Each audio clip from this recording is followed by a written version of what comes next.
We are finally starting to work on Duracell's Keel. This is the old Keel that's been a very nice lawn ornament in our driveway for a long time. It's time to build a new Keel for Duracell, and we're going to be reusing the lead from the old Keel. My name is Matt. Follow along as I turn Duracell, the legendary ocean racing sailboat, into a comfortable cruising home. This is Duracell's original Keel. It is 10 feet long and about 11,000 pounds. After the mid-ocean collision in 1992, the keel was detached from the hull and both were stored in John's Yard in South Seattle. In 2020, at the same time we moved Duracell to our yard, we also moved the keel to our yard. The long, high-aspect, low vertical center of gravity is optimized for racing, where the sailor wants less weight, lower drag, and higher riding moment. The top half is made of Corten steel, the same material that shipping containers are made of, and the bottom half is all lead. They are bolted together with huge bolts going through the lead, and the nuts are accessed through windows in the lead section. The keel was bolted to the boat through giant floorings built into the hull with giant 1 1/4 inch Nitronic 50 studs welded into the steel stub. We will be taking apart and cutting up this old keel and building a new one. At a 12-foot draft, this old keel is too deep for practical cruising. Also, the steel stub or top section is in pretty bad shape. The keel has been sitting like this for almost 30 years while moisture has rusted almost all the way through the steel plating. And as much as I'd like to reuse the old lead fin, the shape, size, and weight distribution would not yield enough riding moment or lateral resistance for good upwind performance or stiffness. We actually took the first step in the keel project this past fall when we raised it from the ground and stood it up to remove the top steel part. If you haven't seen that episode, it's a little wild.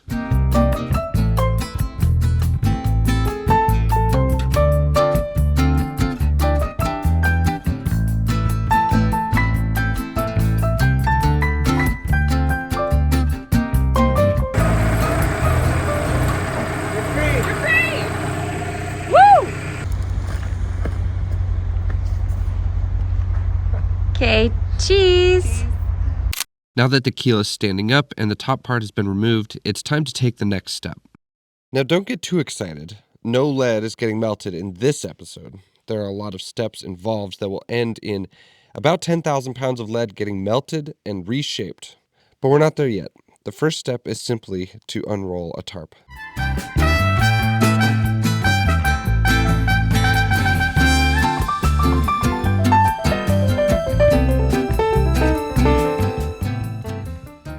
I'm creating a completely enclosed tent around the keel. This is because we are going to sandblast the keel in order to remove the bottom paint and epoxy fairing coating. We have to remove the coatings because we plan to melt this lead down for a new bulb. It must be pure lead, no impurities. I'm sure you're wondering why I didn't put a tarp down when we picked up the keel last fall, and it's because I forgot.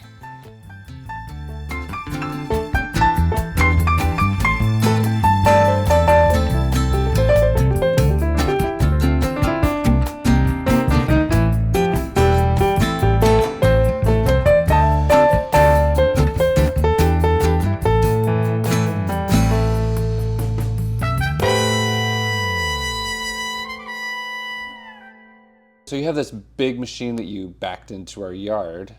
How does it work? Well, it's a media blaster, and there's basically 3 components to it.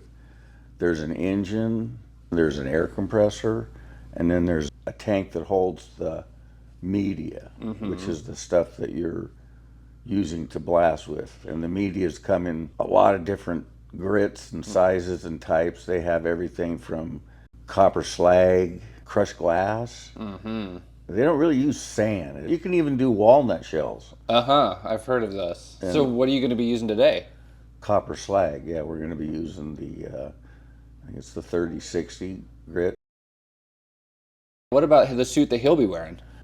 It's rated for exposure to lead. Oh, wow. So he'll just wear that, and when he's all done, we'll just throw it away. And what's like the pressure that it puts out? Well, the compressor will go up to 150 psi, Uh-huh. but we're going to be running at about 120 to 30. Okay. And it shoots like a circle, like a little, like a like Yeah. There's a size of nozzle on the end of the hose that makes the pattern. It's a great machine. It works really well. It looks really cool. How long do you think it'll take? I don't know. It just depends on how hard that epoxy is. I mean, it could Yeah. take 3 hours. It could take 8 hours. Yeah. You just don't know. Yeah. Right on. So we just brought plenty of the copper slag, and we got a full tank of diesel, and See how it goes. just see how it goes. And then so you mix this with water, correct? That's correct. Yeah. And so there's no dust. That's correct. That's awesome. There's no dust. There'll be a vapor. When the water is under such high pressure, when it hits the surface, it kind of turns into a vapor. So as you can see, our GoPro lens got immediately covered in slag, so you can't really see the sandblasting. The surprising thing is that the whole process took only 30 minutes to entirely strip the keel of its epoxy coating, which is a good thing because this does not look like a fun job. I was so glad that I built the tent because it really did a good job of containing the mess that was made, and I only wish that I had made it bigger for them to work in. I was also really glad for the water-assisted sandblasting for keeping the dust down. Today we're cutting up the keel. We're cutting it up because it will be a lot easier to move all the pieces down to Seattle when it's time to melt down all this lead into a new bulb. And we also want to weigh how much we have exactly. So we're gonna cut it into smaller pieces, weigh them, store them, and when it comes time to move it down, it'll be a lot easier to carry them.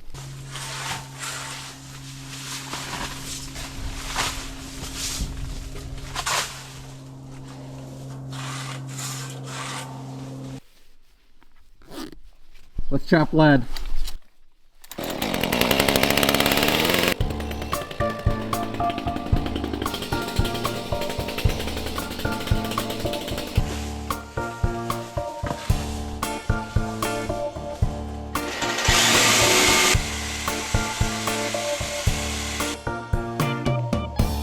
When it came to cutting up the lead, I wanted to make as little mess and waste as possible, and I had heard that it was possible to cut lead with a circular saw, which sounded like a nice easy way to cut it down.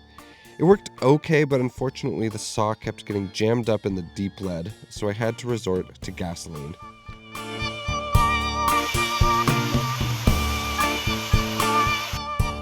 Our friends Alex and Marie spent the day helping me. It's always great to have mechanical engineer friends helping out for crazy days like this. We probably had a little too much fun. Anybody want to take bets on how much that weighs? Yes. Yeah? Okay, so What we're do we aiming... win? Oh. 1,000 pounds of lead. Yeah, right, I know, pretty much. Which is worth like $1,000? I hope That's so. no chump change. Yeah, exactly. I guess 1401. I think it's 1,200 pounds, but I also have reason to believe Matt may have done some math on this, so I don't think this is really fair. I mean, the most math we did was this. And this was 500? Definitely did not do any math to figure out how much this weighs. 1,000 pounds. Conservative. 1,000. 1,000.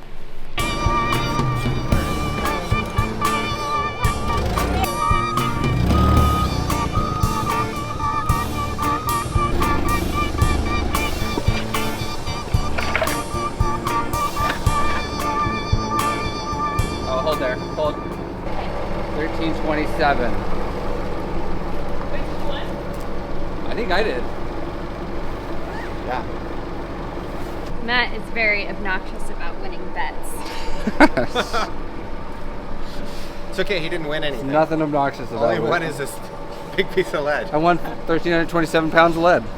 Once we weighed the lead, we moved it onto a pallet, where it will rest until it is moved to Seattle to be melted down and shaped into a brand new bulb.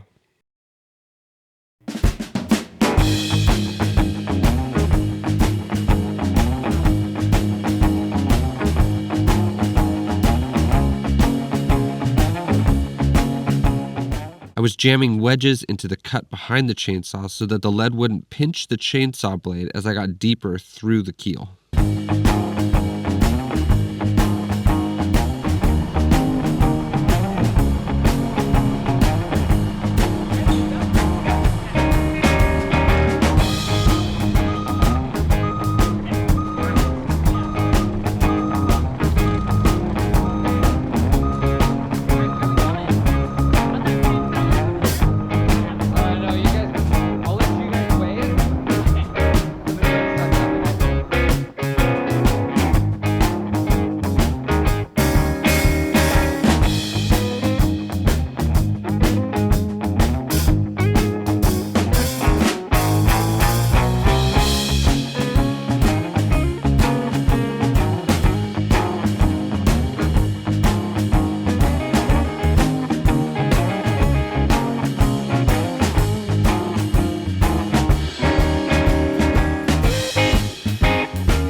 it in.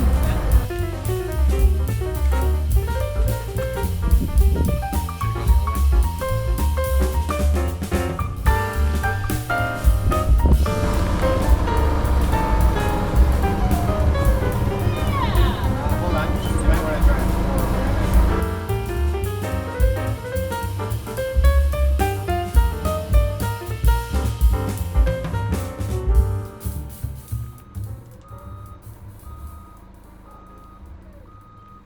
Of course, I very carefully rolled up the tent with all of the lead shavings inside and took it to the dump. The shavings were too contaminated with bottom paint and epoxy to warrant melting it down again. I have to admit that while editing this video, I wondered a few times if my dear husband is a little crazy. I've concluded that you are, and I love you for it. Well, I would say that you are definitely an enabler in this craziness. But I love you for it too. Touché. So we got these all cut up. There's 4 pieces. The bulb is sitting over there, but they came out to about 10,500 pounds, which is about what we expected. It's really relieving to get the old keel all taken apart, cut up, cleaned up, because that means we get to start building the new keel. And so next week, we're going to get into how we've redesigned the new keel and how we're going to build it. We're going to start building next week. I am psyched about this new keel design, and we are very excited to bring you along on the entire build process.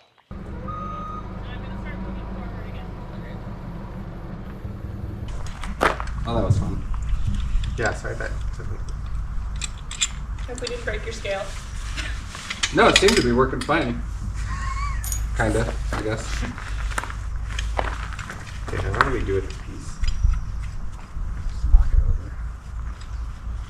Could do that, just topple it, see what happens. Just like push it Earthquake. with the forks? I mean, like, I can't knock it over.